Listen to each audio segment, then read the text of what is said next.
chúng mình rót cái muốn sao một rót cái sọt té mà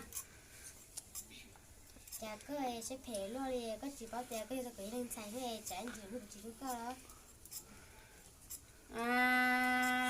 có tiêu của vừa có chỉ lúc cũ trà có chỉ lúc cũ chè nhỉ tu đến nhỉ lúc tao cũ nhỉ tu đến tu cho nhỉ phục luôn nhỉ chỉ mua chè nhỉ lúc tao cũ rồi nun còn một gì lo có chỉ nên chúng mua lúc đàn lúc rồi mà nọ nhỉ to nhỉ tu chùa cả nhỉ plát lo cả nhỉ tu cần rồi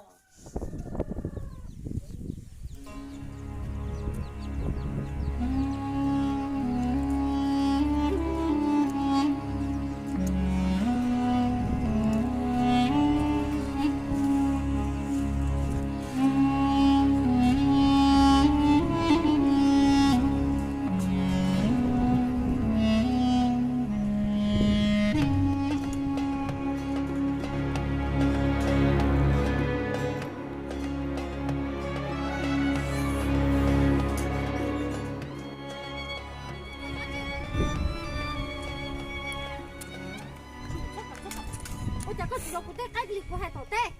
có lo chỉ tôi sai nhiều cái ta chỉ sức cái chả nó ho, có chỉ là không chỉ to, có những tôi nó có cái mồm cái này, có những nhiều chỗ này,